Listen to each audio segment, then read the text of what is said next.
Well, it's kind of disappointing that even today we still run into practitioners who forget to mention constipation. You certainly would think everybody would know about that. So the common adverse effects of opioid therapy include nausea and vomiting, constipation certainly, which will not improve with continued therapy, sedation, which could be the patient has been sleep deprived because they've been in significant pain, and now that you're treating the pain, they're catching up on their sleep. Generally, that gets better over the first few days of therapy, but it may not improve. We could see some confusion or even some frank delirium.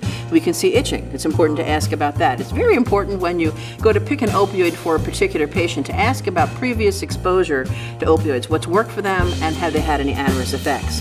And then if you look more at the long-term adverse effects, now we're learning more and more about the hypogonadism, for example, and the immunosuppressant effects of the opioids. So we are seeing patients on long-term opioid therapy, and it is important to bear those in mind as well.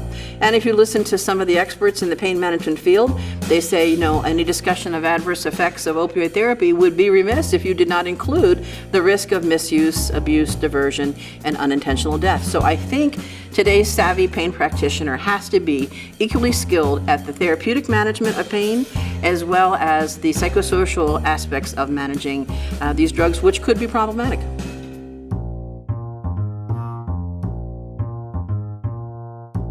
I think it's not only side effects, as we just talked about, but I think you also have to look at what's your therapeutic goal with any analgesic regimen. And we look clearly at functional improvement. So if someone is not improving in their functional status, they're not doing things more easily, they're not telling you, I'm sleeping through the night better, I'm not awakening in pain, I'm able to go back to work, I can play with my grandchildren, I can ride my bike. That's the big payoff. I mean, certainly the pain severity rating is important, but the big payoff is your functional status. If we are seeing that in fact their functional status is not improving and in fact may actually be worsening, that's not a good thing, as our friend Martha would say. And that may be an indication that you need to rethink your analgesic regimen, perhaps looking at adding in a co-analgesic and perhaps backing off on the opioids.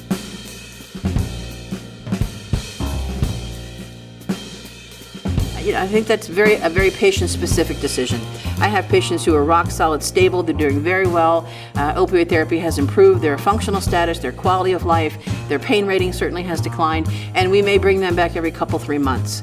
I would say for more patients, however, we bring them back monthly to assure that they're not suffering adverse effects and that they're safely and effectively utilizing their opioid regimen. So I think it's a very patient-specific decision. Sometimes we'll bring patients back every 2 weeks, depending on their risk status for misadventure.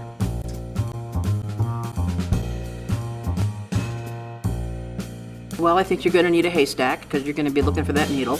I think I've heard estimates that we only have one pain specialist, let alone substance abuse specialist, for every 33,000 patients in the United States. So that is difficult. So certainly it is worth knowing the practitioners in your area who A, are pain specialists, and B, deal with substance abuse, and finding someone who does both is going to be quite a search. But that's why I think that the frontline practitioners also have to increase their skill set. And we should be expecting more from the frontline practitioners because we just don't have enough of those specialists to go around.